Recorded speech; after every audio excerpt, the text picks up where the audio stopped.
Okay. So we have been discussing Fourier series. What we did in the last 1.5 class is as follows. You have a f function in 0 to pi. This is all those functions, continuous functions on the interval 0 to pi. Such that f of 0 is same as f of 2. And you can identify this with function, continuous function on the circle in the complex plane. This is all those z in C mod z equal to 1. Take the circle in the complex plane, you continuous functions on circle, you can identify with functions on 0 to pi, where the function values coincide in the endpoints. Okay, the same as this. Then we define f hat at a number n is an integer, to be integral 0 to 2 pi. Sometime I may miss this, but it is there. This constant is there. F of t e power minus int. This is same as the inner product of f with the en, the function en we have defined. Okay. So then we proved that f hat as a function on integers is in C0z, whatever we call.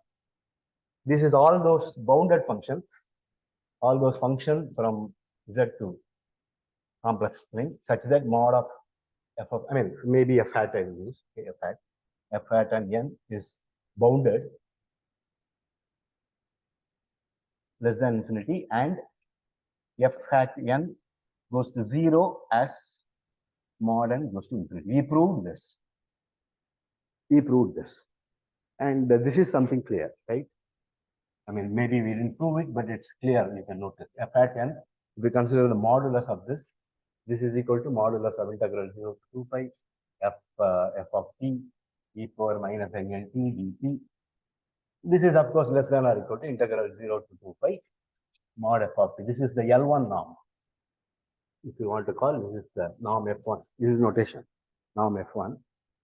And there is no n here. Okay. So the supremum is finite. There is no n here, so the supremum is finite. Okay. So we proved all these things. Then we considered this SNF, maybe then I will write it later. SNF at t equal to summation n equal to minus n to n, f hat n. Okay. Here, sorry, it should be e power minus int. So here it will be e power int. Okay. And if you can have this, then this SNF, which is a function, which is a continuous function. This is continuous function. These are numbers, linear combination of finitely many continuous functions. So this is continuous. This SNF as a function will converge back to that original n in L2. What it means is that is the L2 norm of this SNF minus f norm 2 goes to 0. This is the meaning of it. This is integral 0 to 2 pi mod of SNF at t minus f of t mod square dt. This goes to 0. This is the meaning of it. Then we have proved all these things. Okay. So this is a convergence. Some other convergence. This is not point-wise convergence. Sorry, uniform convergence or I mean, this is a L2 convergence. Now we want, the question is, what we have is, we have a function f, which is a continuous variable function. We got a discrete variable function. Okay. And from this discrete variable function, by doing the inverse, this is the one Fourier transform, and we want to consider the inverse Fourier transform. This is like inverse Fourier transform. Instead of some integral, we have sum here. Inverse Fourier transform, whether we get back this, that is the question. If you have the minus infinity to infinity, whether we get this, that is the question. Okay. So the question is, does Sn f goes to 0 as n goes to infinity?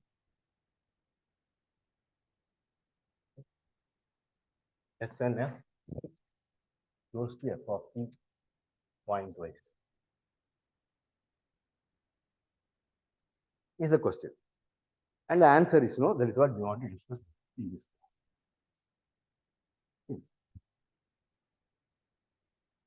So for that, I need little bit of function analysis, as we have done Hilbert space or something. Very little bit of, not really function analysis, something about linear operator. So I want to discuss something about non-linear space and linear continuity of linear operators, and some uniform boundedness principle, which we have already discussed for metric spaces. That I want to do it for continuous linear operators. Okay. So some certain preliminaries I want to discuss. Which will anyway you will learn in the first class of functional analysis, very first class of functional analysis. So let V be a normed linear space. V, W are normed linear space, vector spaces with a norm. Okay. P is from V to W is a linear map. You know all these things, making this proposition. Okay. You have two normed linear space. This is the linear map. You know what is a linear map is? So these are all complex vector spaces. Okay. Normed linear space over C. And this is a linear map. So this is T of alpha x plus beta, alpha x plus y equal to alpha times Tx plus Ty. This is linear map. You know the definition from linear algebra. It's a linear map. Then the following are equivalent. The following conditions are equivalent. One, T is uniformly continuous. Of course, this is equivalent to T is continuous. Of course, this is equivalent to T is not equivalent. This implies this implies this. T is continuous at 0 or any other point. It doesn't matter. If it is continuous at 0 or any other point will also work. Okay, I'm saying 0. All these things are same, equivalent to same supremum of Tx. So this is, you have a norm here, you have a norm here. Okay. So this norm Tx, where this is norm x less than or equal to 1. You are taking the unit ball around 0. Okay. In that, the supremum is finite. This is equivalent to these things. Continuity, all those things are equivalent to this. And this is what is usually called as norm of. Okay.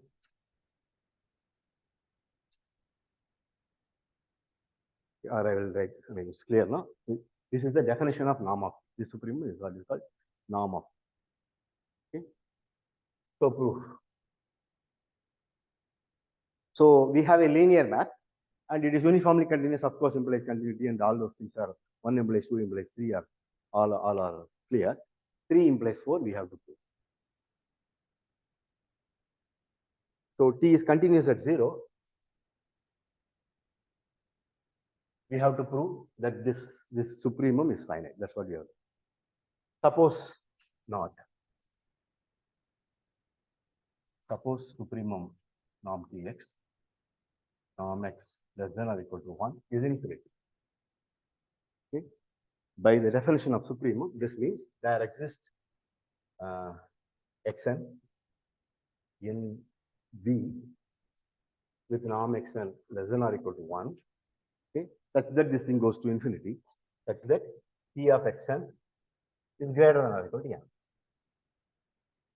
That's the supremum equal to infinity means this. So this implies norm of T xn by n is greater than or equal to 1. Okay. Now I will write it here. Now this xn is bounded by 1. Okay, so xn, norm xn by n will go to 0, right? So xn goes to 0. Okay, but then Txn by n is greater than or equal to 1. So it does not go to 0. So it's not continuous at 0. Okay, see, there is 3. Xn by n goes to 0. Txn by n by this condition does not go to 0. So it is not continuous at 0. So it's a 3 is not valid. Okay? So 3 implies 4 is true. Now you have to prove 4 implies 1.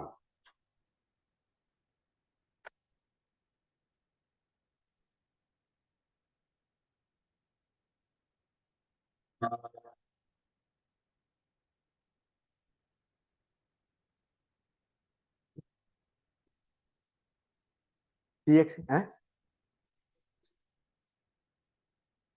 right, because of linearity. Yeah, correct. So what we have is, so norm T. So this is, we have this less than or equal to 1. This is less than infinity. So this is what is called, this is norm T. This is a number. Okay, this is a number which is a proper real number, positive real number, which is less than.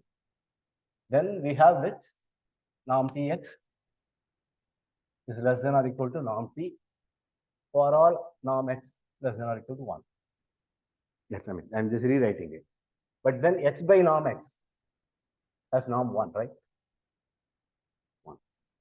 You have seen. So this implies norm Tx, you can take that norm x out. Norm x is less than or equal to norm T.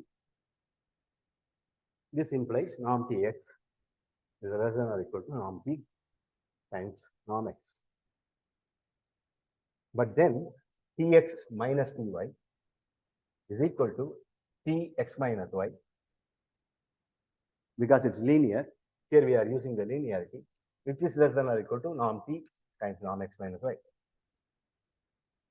So T is uniformly continuous. Anything which satisfies this kind of thing, f of x minus f of y is less than or equal to k times x minus y, is uniformly continuous. Okay, that's all. So we have proved this. So we need this condition to compute the norm. So whenever we want to come, so this is what is called a norm, and all operators will form again a norm linear space. I mean, matrices is also a vector space, no?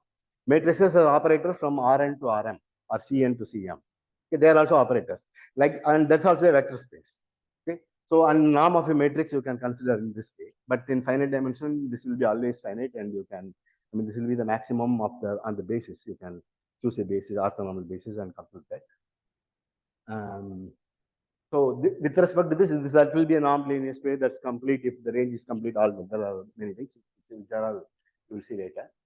What I want to prove is the following: we want to prove something called like a uniform boundedness principle. We want to use the bare category theorem, which we have proved.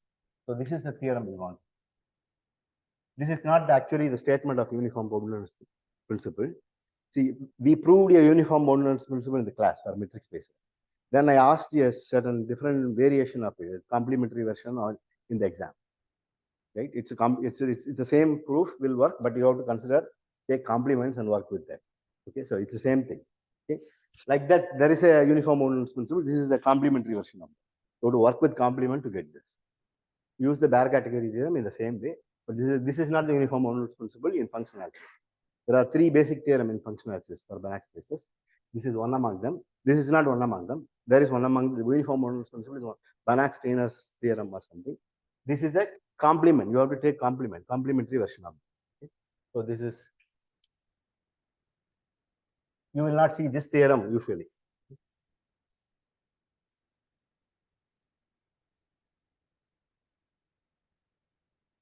Okay.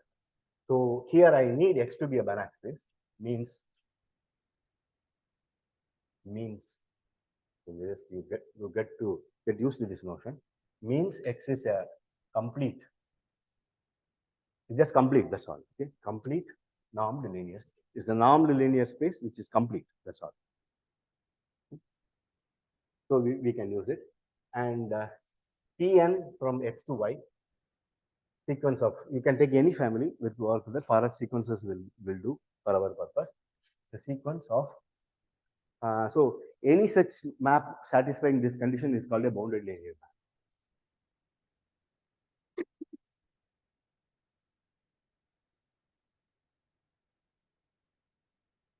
Satisfying either one of them, 1 to 4, is what is called a continuous linear map or a bounded linear map. This condition is called bounded linear map. We have this condition, no? This condition. Yeah, this is less than or equal to tx is less than or equal to this.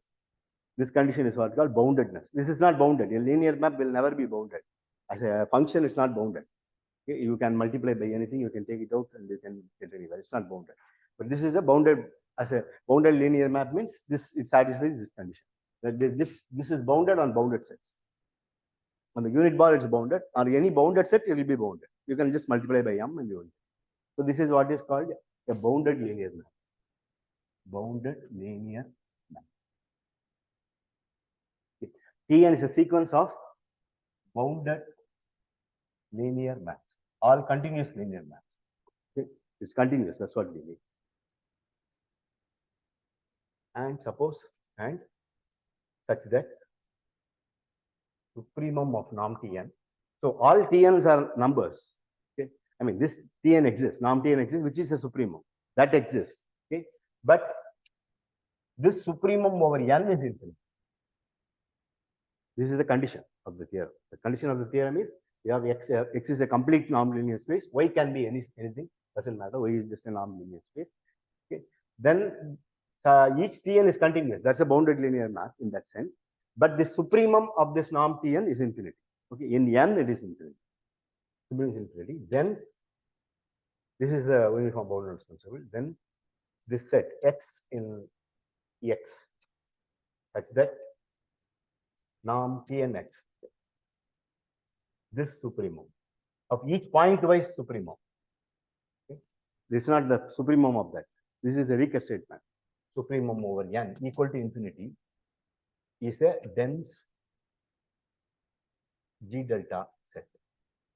G delta means it's the intersection of open sets. In particular, a G delta set will not be countable. This is one of the questions in the quiz 4, I think, if you remember. I wanted to ask in the exam, but since it was asked in the quiz, I didn't ask. Okay. So any G delta, dense G delta set will not be countable. Okay. I mean, in a complete metric space. Okay. Not so. So this is the state. Okay. So how do you prove it? We just use the same bare category theorem.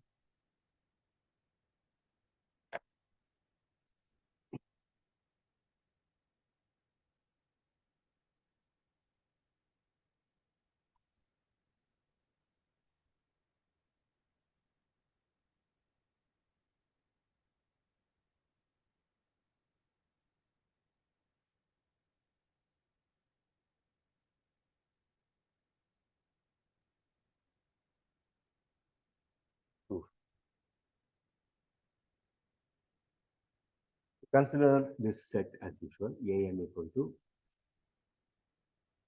x in x, norm dnx,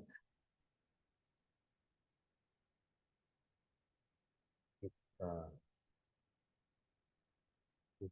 mean,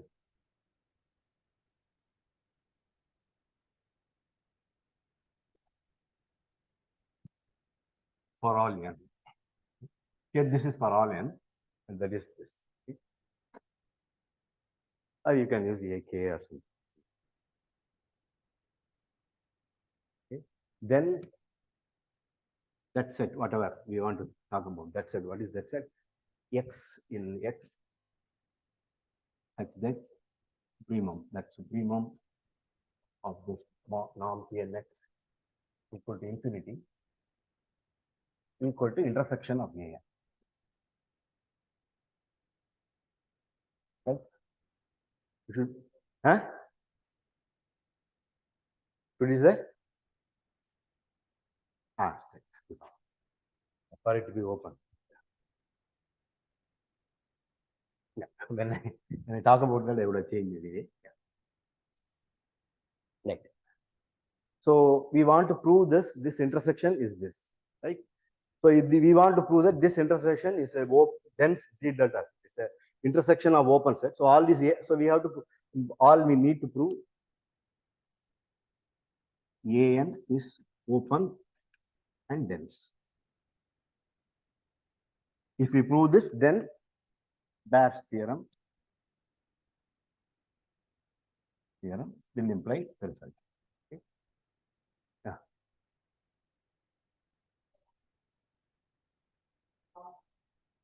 Rn. That is what we want, no? We want Rn, the supremum is infinity.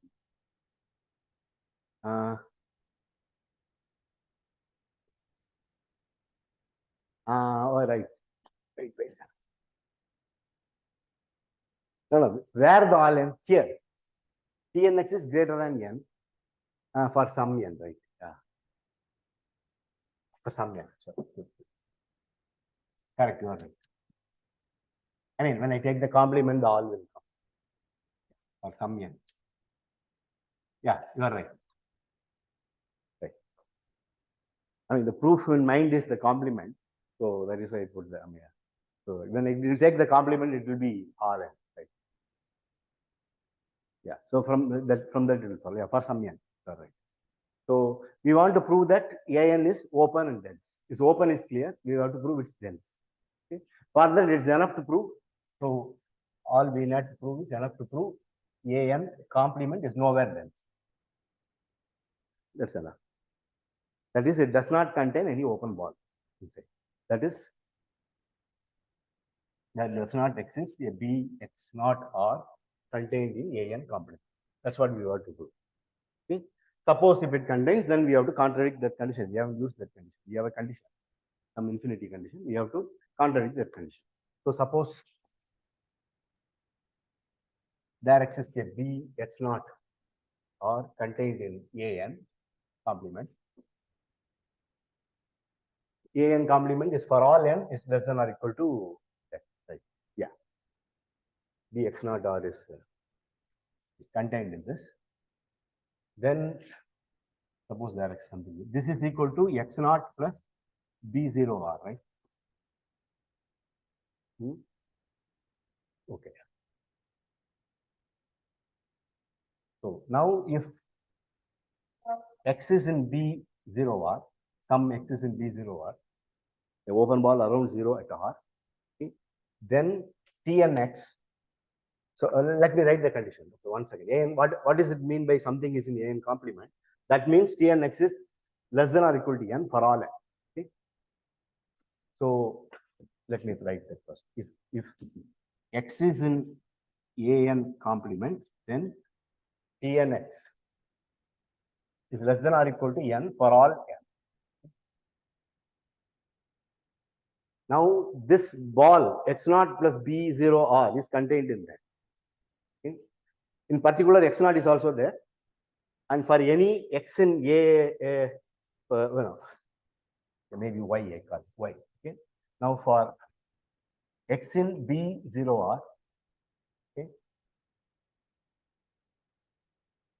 So X naught plus X will be in this ball. And for that, Tnx is less than or equal to n. I want to claim that Tnx is less than or equal to 2n. Right? You will get a X naught plus this is less than or equal to is in An for some Z or something. For that, the norm Tn Z is less than or equal to n. X naught has Tn less than or equal to n. So this norm of this Tnx will be less than or equal to 2n. This triangle inequality. This is right. This will be X plus X naught. X plus X naught. Tn of this norm of this is less than or equal to n. And X also has, and X naught also has this property. Triangle inequality will give that, okay? So Tnx is less than or equal to 2n. Okay, X is in this.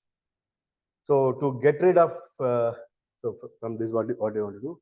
So if X is in, now if some X is in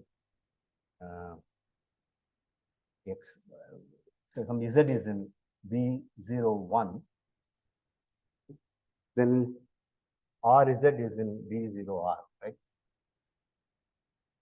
R times Z is in B0R. Okay. Then Tn of RZ is less than or equal to 2n. Okay. Maybe, yeah.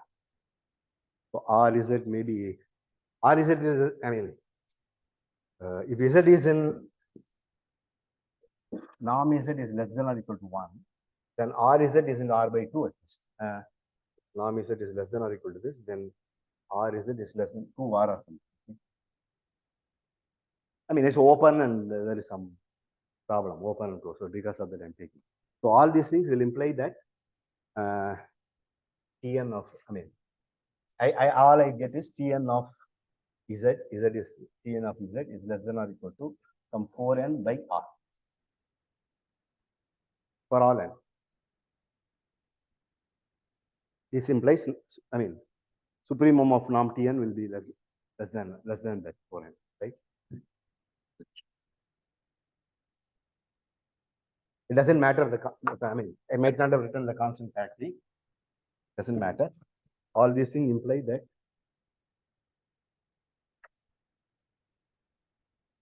supremum of norm. This implies, I mean, this, no, in particular, this implies that norm Tn, I mean, Tn, z is smaller than this for all z.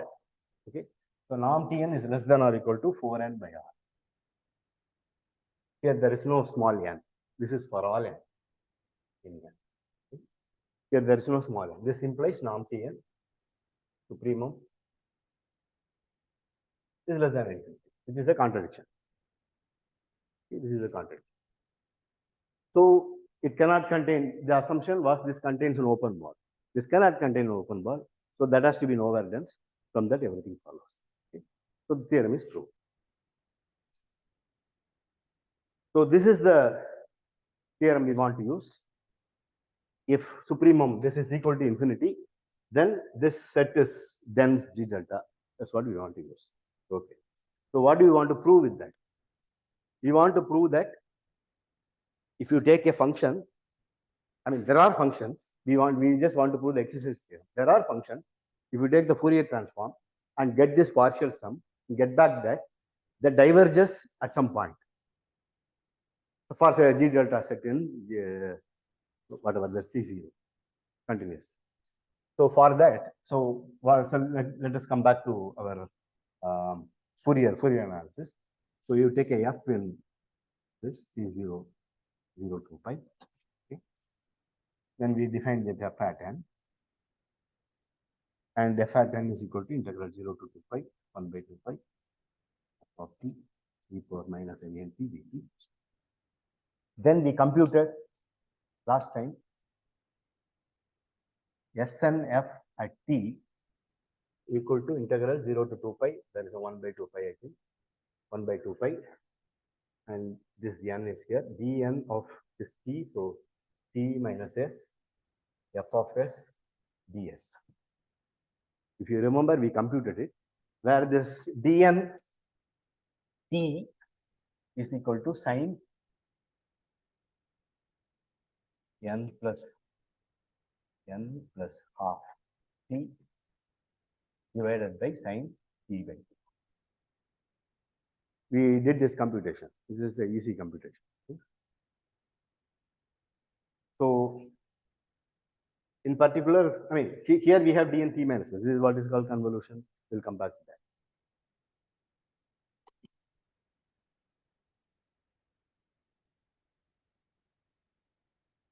Now we want to define a linear operator and show that the norm of that linear operator diverges. I mean, sequence of linear operator, norm of that, for each n, we want to define a linear operator.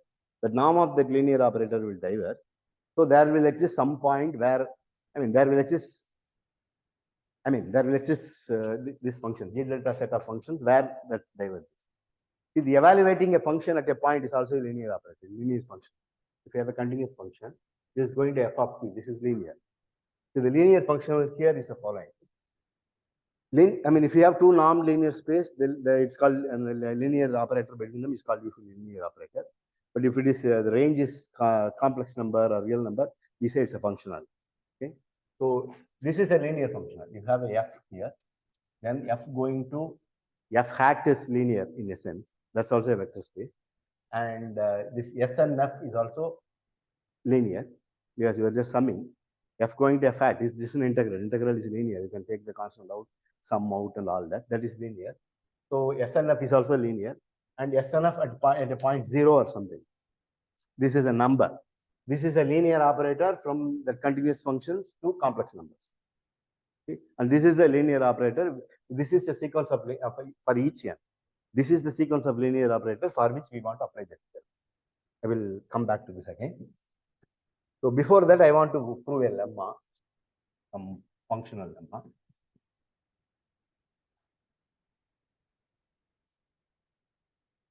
So this is just this integral 0 to 2 pi mod of that function dnt dt goes to infinity as n goes to infinity.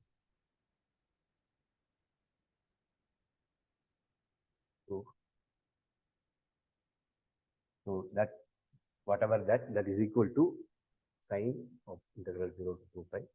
Either is a 1 by 2 pi, I don't, yeah, maybe 1 by 2 pi.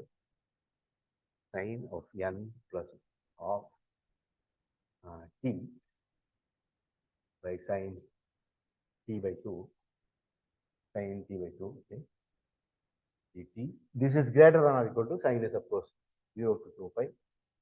So these two will go 1 by 4 pi, doesn't matter. Sine n plus half t. I take just t, dt. I took the maybe 2 on the top. So this is, I mean, this is sine t by 2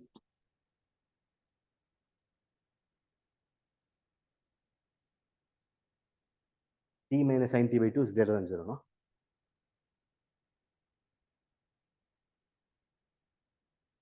Near 0. Now I want to make this statement. I want to remove the sine t by 2 by t by 2 here. If you differentiate it, you get t minus cos t by 2, 1 minus cos t by 2, which is greater than 0, right? And at 0, they are same. At 0, they are 0. T minus sine t is 0.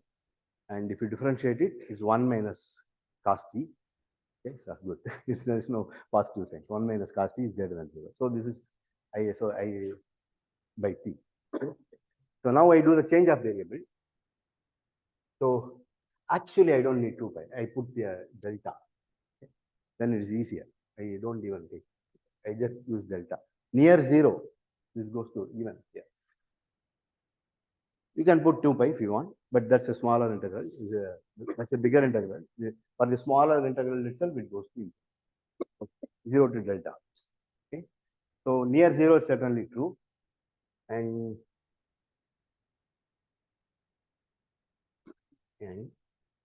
so, yeah. Now we change the variable. This is equal to integral 0 to, I change, here I put the s or something, n plus half t equal to s. Okay. Then this will be n plus half times delta. Okay. N plus half delta. So this will be sine s, okay, ds. And then you will get a constant in ds. The same thing will get for here also. So I put the same thing. Okay. Then there is a, I don't care, there is a constant. Okay. I don't care what it is. So this is true. Now we are done already.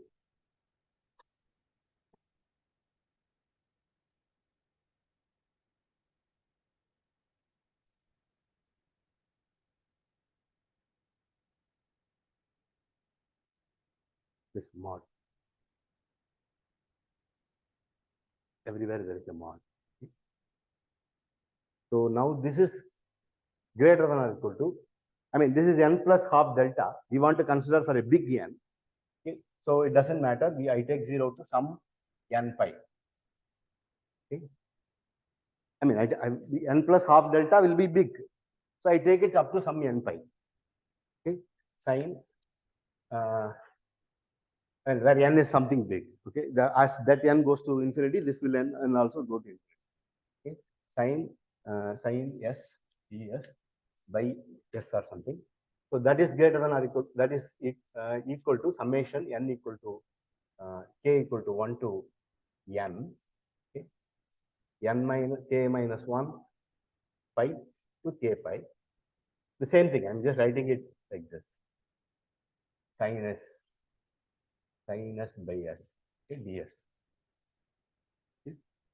Again, s is small. So now this is equal to this integral. I mean, here, okay, this is greater than, I mean, this s is greater than, s is less than k pi. So I can put a k pi here instead. Okay. So all these things, there will be a constant k, some other constant k equal to 1 to infinity, 1 by k, okay, times, this is a number.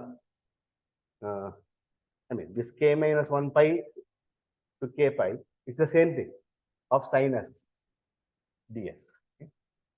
Mod sin s between this. This is just a number, constant number. This is a constant. You get this, sorry, up to n. And this goes to infinity as n goes to infinity. As n goes to infinity, this n will go to infinity. Okay. And this will go to infinity. This series go to infinity.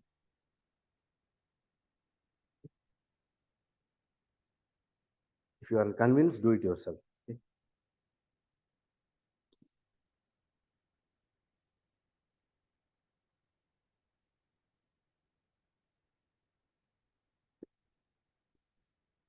Now you define En from that C0 of 0 to pi, continuous functions on this interval which coincides at the endpoints, to C by Tn of f equal to, Tn of f equal to, you take f, take the Fourier transform and consider this Sn f. These are all linear, right? And you evaluate at 0. This is a linear map, linear functional. Define Tn from here to C. Right? Then lemma. Norm of Tn is equal to integral 0 to 2 pi mod of dnt dt. This is a claim. This is the lemma. Okay. I want to prove this. Okay.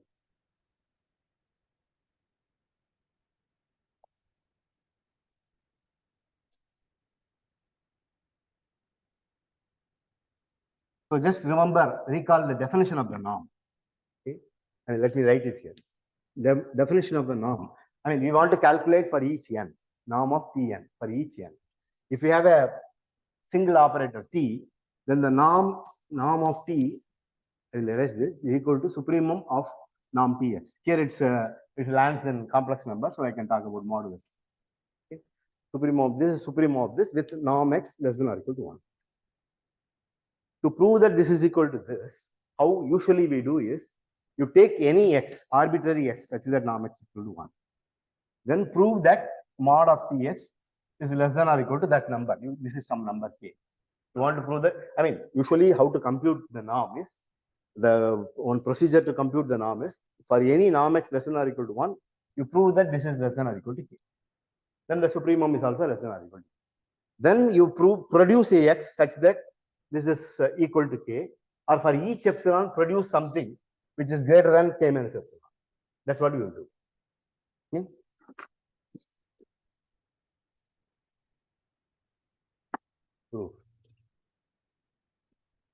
So first, I compute this norm of mod of Tnx, Tnf. Tnf is defined there. Tnf, which is equal to Sn f at 0. Okay, and there is the kernel I wrote somewhere. I mean, we know that we have computed this Snf at t equal to integral 0 to 2 pi by 2 pi, and there is a 1 by 2 pi here.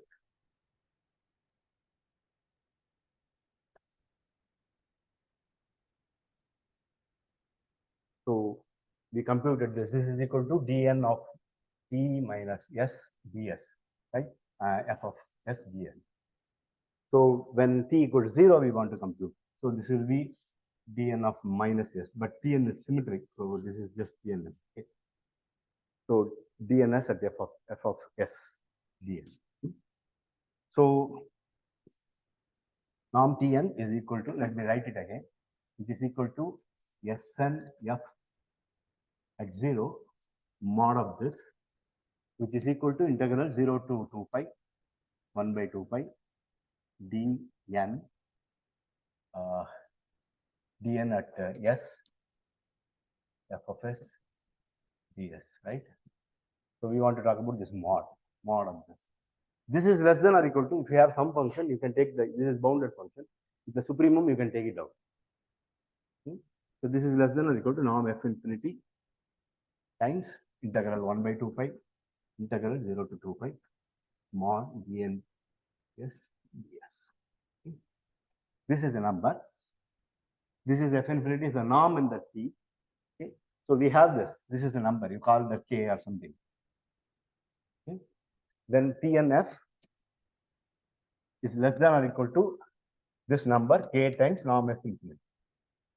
This implies by the computation I said, the norm computation, how to do it. This implies norm Tn is less than or equal to k. Now we want to prove that this is equal to k. That's what we want to do. Okay, for each epsilon, we have to find a f such that this mod Tnf is greater than the k minus epsilon. That's what we want to prove. Okay. So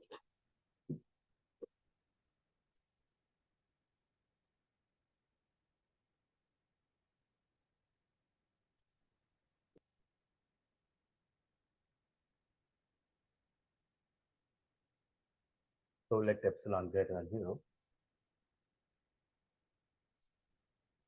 Or you can produce a sequence which goes to that number. And I want to consider the following function, f epsilon equal to dn by this function, square root of dn square plus epsilon. Then mod of mod of dnf f epsilon equal to mod of Sn, whatever, we have to write it inside the integral 1 by 2 pi integral 0 to 2 pi dn square by square root of dn square plus epsilon ds. Okay.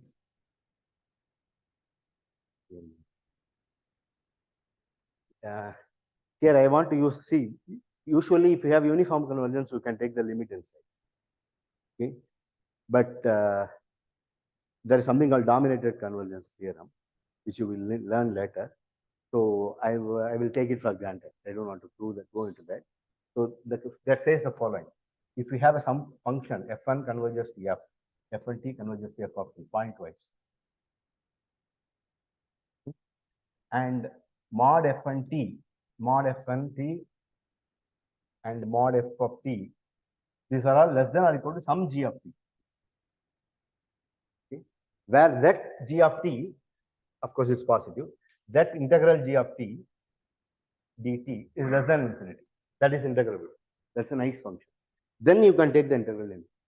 If it is dominated by an integrable function, all this sequence, everything is dominated by integrable function, then you can take the limit outside the integral can be taken inside. Okay, so this is what is called dominated convergence theorem. Okay, so here what we have is f epsilon mod of t is less than or equal to 1. And 1 is an integrable function in the constant function, 1 is integrable in the finite interval. Okay, so by dominated convergence theorem,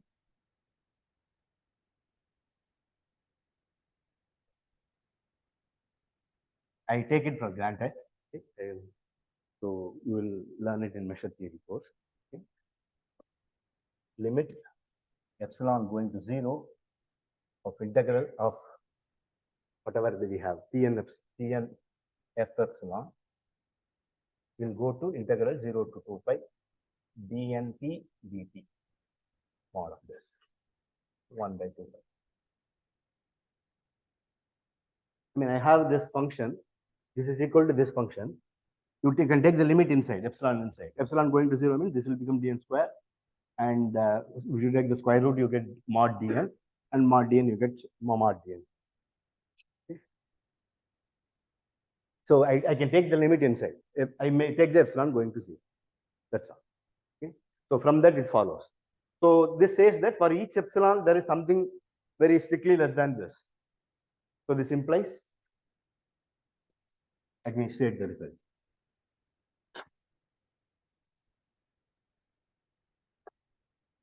Now, the norm of, we computed the norm of Tn, this operator is 1 by 2 pi, integral 0 to 2 pi, mod of dn t dt. Okay. Now it follows proposition. Now the proposition.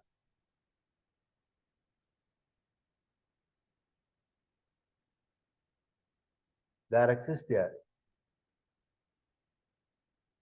dense G delta subset of C0, 0 to pi, this Banach space, okay, such that SNF at 0 diverges. It does not even converges. So you cannot, I mean, it diverges to infinity. Okay. So it does not even, you cannot expect that to converge to some f of 0. Okay. So proof. So you have Tn as before, or I will write it. Tnf equal to SNF at 0. Okay. So norm Tn equal to infinity. So by the uniform boundedness principle, uniform boundedness principle, uniform boundedness principle. Okay. Uniform boundedness principle implies this set X such that Enx, this supremum of n of Enf, this is F Enf, okay, this mod equal to infinity is a dense G delta set. Dense G delta. Okay. All those functions such that this happens is a dense G delta subset of the continuous function C0 2 pi. They all diverges at 0. The Tnf equal to this. This is exactly SNF at 0. That diverges. Okay. So from that it follows. But then this is diverging at 0. You can make it at any point. So you can make the divergence at any point by the following.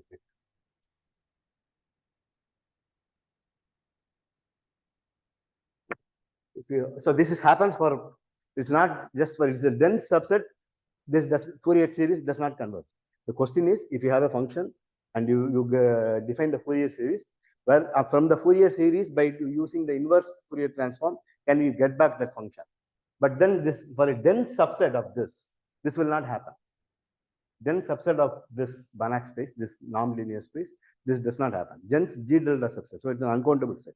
Okay, so it does not happen.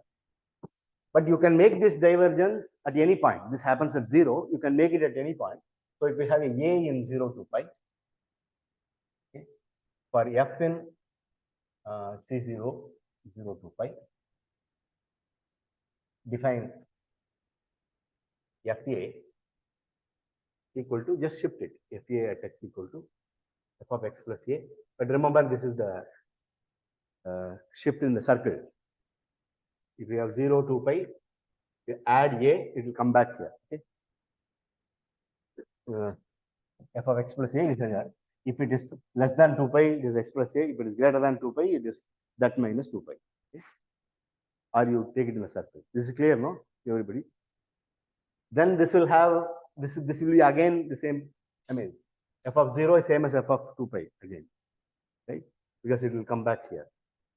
So f of a at 0 is equal to f of a at 2 pi. Both are equal to original f of a. Okay.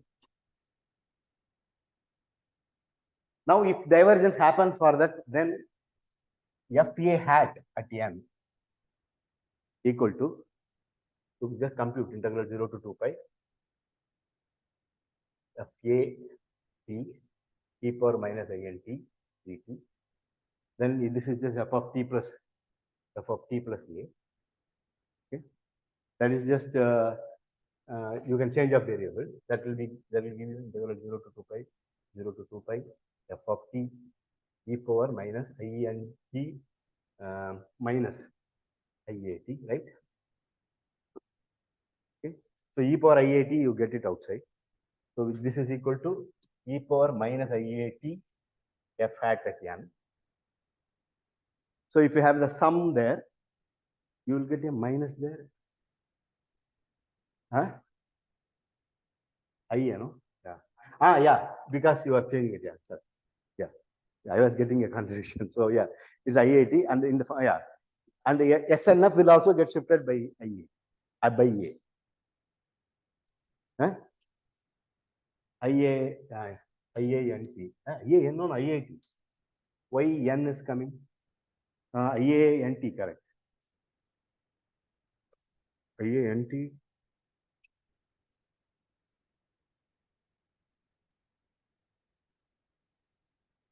Yeah, IANT, right? Yeah, IANT. Yeah, so IANT, it's correct. Yeah, IANT, right? You are right. Yeah, that's okay. IANT. But then this will imply that SF at t equal to, you have e power int and the summation you have e power int. This is equal to SFA at here is equal to S F at t plus a. Because you get f at n, e power int you will get. If you get t plus a, iant you will get, right? Right? E power iant, f at n, you have another e power int. If you just add it, you get e power t plus ant, right? Is it right? IAN, sorry. There is no T. This is just IAN, I'm sorry. There is no T.